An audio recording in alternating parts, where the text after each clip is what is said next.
বলেছিলাম না, এটা রাজ্যের মুখ্যমন্ত্রীকে বলছি, আপনি তো রাজ্যের পুলিশ মন্ত্রী, একবার বাঘের বাচ্চাটাকে আটকে দেখান না। মঞ্চে এসেছেন তিনি বিধানসভার বাইরে আর বিধানসভার ভেতরে তার লড়াইয়ের কথা বলবেন। পাহাড় থেকে জঙ্গল আর পাহাড় থেকে সাগর আর সাগর থেকে জঙ্গল মহল ছুটে বেড়াচ্ছে আদিবাসী, দলিত, মতুয়া, সংখ্যালঘু মানুষের অধিকার রক্ষার লড়াই। এই লড়াই আজকে আমাদের হারোয়া রক্তদান শিবিরের মধ্য দিয়ে আমরা করছি। আগামীতে আরো বৃহৎ বৃহৎ আন্দোলন এই হারোয়ার মানুষ দেখতে পাবে।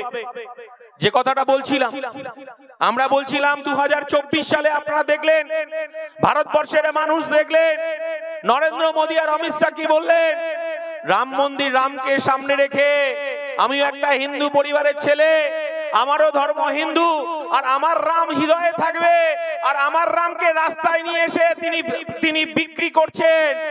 আর এই ভারতবর্ষের মানুষ ধর্মনিরপেক্ষ মানুষ, কারণ বিজেপি 2014 সালে বলেছিল বছরে 2 কোটি বেকারের চাকরি দেব, পেট্রোল ডিজেলের দাম অর্ধেক হয়ে যাবে, গ্যাসের দাম অর্ধেক হয়ে যাবে, আর বলেছিল জিরো ব্যালেন্সে 15 লক্ষ করে টাকা ঢুকবে।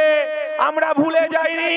আর যখন এই ভারতবর্ষের মানুষ 2 কোটি বেকারের চাকরির দাবি করছে, তখন নরেন্দ্র মোদী বলছে চাকরি টাকরি ছাড়ুন, ধর্মের আফিন খান, বলছে আপকি বার 400 পার।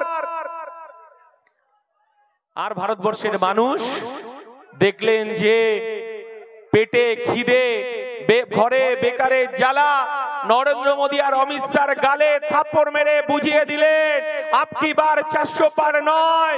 এ দেশ মুসলমানের দেশ, এ দেশ হিন্দুর দেশ, এ দেশ খ্রিস্টানের দেশ, এ দেশ জৈনর দেশ, এ দেশ আদিবাসী দলিতের দেশ, সব ধর্মের মানুষ থাকেন, এ দেশ ধর্মনিরপেক্ষ দেশ।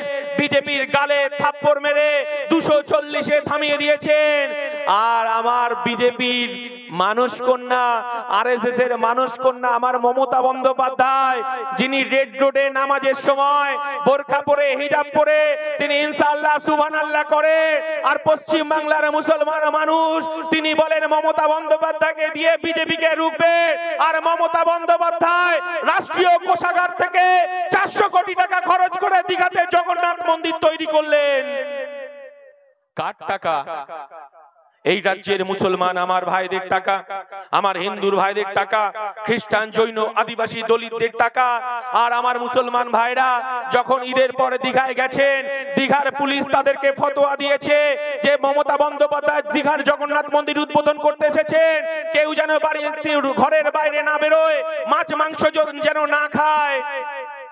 আর আমার সায়নী দিদি বলেছিলেন রাম মন্দির যখন তৈরি হয়, বেকার যুবকরা কি তাহলে রাম মন্দিরে গিয়ে বাটি নিয়ে বসবেন, ভিক্ষে করবেন? আমরা বলতে চাইছি সায়নী দিদি, আপনার তো পাশেই আপনার লোকসভা যাদবপুর, আপনি বলুন না মমতা বন্দ্যোপাধ্যায়কে, আমরা বলিনি, আপনি বলেছিলেন। আপনি কি বলেছিলেন? আপনি বলেছিলেন যে রাম মন্দিরের ওখানে বেকার যুবকরা কি বাটি নিয়ে বসবে? তাহলে দীঘার জগন্নাথ মন্দিরে এই বাংলার 26,000 আমার শিক্ষকরা রাস্তায় বসে রয়েছে, তাদের হকের চাকরি চলে গেল। আর এই বাংলার কোটি কোটি যুবক কাজের জন্য তারা পরিযায়ী শ্রমিক হিসেবে তারা আমার বাংলার বাইরে চলে যায়। আর প্রতিদিন এই বসিরহাট, এই হারোয়ার প্রত্যেকটা জানেজার নামাজ আমরা শুনতে পাই, ডেড বডিটা কফিন হয়ে ফিরে আসে। আমার নওশাদ সিদ্দিকী বলেছে প্রত্যেকটা রাজ্যের নোডাল অফিসার নিয়োগ করতে হবে।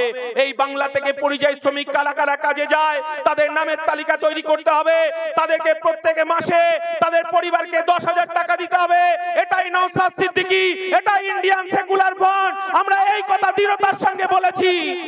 আর মমতা বন্দ্যোপাধ্যায় আপনি জগন্নাথ মন্দির তৈরি করে এই বাংলাকে, সম্প্রীতির বাংলাকে আপনি ভাঙতে চাইছেন। আবার একদিকে আমার মুসলমান ভাইরা দাবি করছে যে আপনি দাদা নাই দীঘায় গেলে জগন্নাথ মন্দিরে যাবেন, আমরা তাহলে দীঘায় গেলে কোথায় যাব? আমরা বলতে চাইছি মমতা বন্দ্যোপাধ্যায়, আপনি এই বাংলা সম্প্রীতির বাংলাকে, আপনি সম্প্রীতির বাংলাকে ভাঙতে চাইছে। আমরা বলতে চাইছি মোরা এক বৃন্তে দুইটি কুসুম, হিন্দু মুসলমান, মুসলিম তার নয়ন মনে, হিন্দু তাহার প্রাণ। একদিকে নওশাদ সিদ্দিকী, একদিকে বিশ্বজিৎ মাইতিরা রাস্তায় দাঁড়িয়ে থেকে এক বুক রক্ত দেবে, তবু সাম্প্রদায়িক দাঙ্গা হতে দেব না। এই লড়াই আমাদের চলবে। আমরা বলতে চাইছি যে আপনি জগন্নাথ মন্দির তৈরি করে কি বার্তা দিতে চাইছেন। আর একটা ভয়ঙ্কর খেলায় মমতা বন্দ্যোপাধ্যায় মানে মেতেছে। আমরা বলতে চাইছি, আমরা তো হিন্দু মুসলমান, আমরা ভালো আছি, আমরা তো একে অপরের পরিপূরক হয়ে বেঁচে আছি। আমার হিন্দু ভাইরা মুসলমানদের ঈদের অনুষ্ঠানে যায়, আবার দুর্গাপূজায় আমার বন্ধুরা ঈদে আমাদের দুর্গাপূজার অনুষ্ঠানে আসে। আমাদের এই সম্প্রীতির বাংলা, একসঙ্গে দাঁড়িয়ে আমরা বাজারে সবজি বিক্রি করি, আমরা একসঙ্গে চায়ের দোকানে বসে আড্ডা মারি, একসঙ্গে আমরা কলেজে যাই, একসঙ্গে আমরা স্কুলে যাই। কিন্তু তারপরেও কেন জগন্নাথ মন্দিরের প্রসাদের নাম করে রেশন দোকান থেকে এই পশ্চিম বাংলার মানুষকে পেড়া বিলি করা হচ্ছে? আলটিমেট বিজেপি আর মমতা বন্দ্যোপাধ্যায় এই বাংলাকে আবার ধর্মের ভিত্তিতে ভাগ করতে চাইছে, আবার হিন্দু মুসলমান দাঙ্গা করতে চাইছে। শুধু আমার চেয়ারম্যানকে বসিয়ে বেশি কথা বলবো না, শুধু একটা কথা বলবো, 1992 সালে ফিরে যান। আমার অনেক ছোট ছোট ভাইরা আছেন, কিন্তু আমার চাচারাও কান পেতে শুনছেন, আমার রশিদ চাচাও আছেন।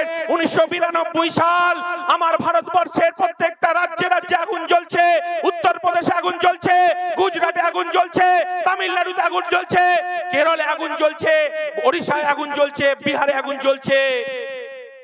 বাবরি মসজিদ ধ্বংস হলো, রাম মন্দির তৈরি হবে রাম জন্মভূমিকে সামনে রেখে। ভারতবর্ষের সংস্কৃতি, ভারতবর্ষের ধর্মনিরপেক্ষতা, ভারতবর্ষের গণতন্ত্রকে ধ্বংস করলো বিজেপি, আরএসএস, এই লালকৃষ্ণ আদবানি থেকে শুরু করে অটল বিহারী বাজপেয়ী, এই নরেন্দ্র মোদী, অমিত শাহ সেদিনকে ভারতবর্ষের কৃষ্টি, সংস্কৃতি, ধর্মনিরপেক্ষতাকে ধ্বংস করলেন। সংবিধানের উপর আঘাত আসলো। আমরা দেখলাম সেদিন পশ্চিম বাংলার মাটিতেও শুধু একটা নাম করব, জ্যোতি বাবু এই রাজ্যের মুখ্যমন্ত্রী, তিনি বললেন এই রাজ্যে আমরা একটাও দাঙ্গা হতে দেব না। আমি আমার পুলিশ প্রশাসনকে বলে দিয়েছি যে যদি কেউ দাঙ্গাবাজরা দাঙ্গা করে, দাঙ্গাবাজরা কখনো মুসলমান হতে পারে না, দাঙ্গাবাজরা কখনো হিন্দু হতে পারে না। আমি আমার পুলিশ প্রশাসনকে বলে দিয়েছি মাথা লক্ষ্য করে গুলি করতে। আমরা সেই সম্প্রীতির বাংলায় বড় হয়েছি। আমরা বলতে চাইছি, আমরা দেখলাম, আমরা কিছুদিন আগে আমরা আইএসএফ এর প্রতিনিধি দল আমরা মহেশতলায় গিয়েছিলাম, যেটাই পশ্চিম বাংলার ডায়মন্ড হারবারের মডেলের একটা বিধানসভা মহেশতলা। সেই মহেশতলায় আমরা গিয়েছিলাম। মহেশতলায় আমরা গিয়ে কি ভয়ঙ্কর দৃশ্য দেখলাম। একটা মুসলমান ভাই সেখানে ফল বিক্রি করে। আজকে দীর্ঘ 14-15 বছর ধরে হিন্দু, মুসলমান, খ্রিস্টান, জৈন, আদিবাসী, দলিত সবাই তার দোকান থেকে ফল কেনে। আমার হিন্দু মায়েরা তার দোকান থেকে ফল কেনে, আমার দেবতার পুজোর অর্ঘ্য হিসাবে ফল কেটে দেয়, সেখানকে মুসলমান ভাইরা দেয়। কিন্তু আমরা দেখলাম যে কুরবানির ঈদে যখন আমার সেই ভাই বাড়ি গেছে, সেই দোকানে তারা তুলসী মণ্ডপ তৈরি করলো, তুলসী মণ্ডপ তৈরি করে সাম্প্রদায়িক বাতাবরণ তৈরি করলো। আর সেখানে মমতা বন্দ্যোপাধ্যায়ের খাকি পুলিশ দাঁড়িয়ে থেকে দেখলো, সেখানে সাম্প্রদায়িক দাঙ্গা বাঁধালো। আর আমরা দেখলাম মমতা বন্দ্যোপাধ্যায় ভারতেও চেষ্টা করবে। এর আগেও প্রয়াত নুরুল ইসলাম এই বসিরহাটকে জ্বালিয়েছে, বাদুড়িয়া আগুন জ্বলেছে, দেগঙ্গায় আগুন জ্বলেছে এই মমতা বন্দ্যোপাধ্যায়ের রাজত্বেই। যে মমতা বন্দ্যোপাধ্যায়, আমরা বলতে চাইছি আপনি হিজাব পরুন, আপনি বোরখা পরুন, কিন্তু বাংলাকে আমরা দুভাগে ভাগ হতে দেব না, এই শপথ আপনারা নিয়েছি। তাই আমার চেয়ারম্যান বসে আছেন, এই কথাটা বলবো। আমার দলের পৃষ্ঠপোষক আব্বাস সিদ্দিকী বলেছেন, মোরা এক বৃন্তে দুইটি কুসুম, হিন্দু মুসলমান, মুসলিম তার নয়ন মনে, হিন্দু তাহার প্রাণ। আমার মুসলমান ভাইরা মাথায়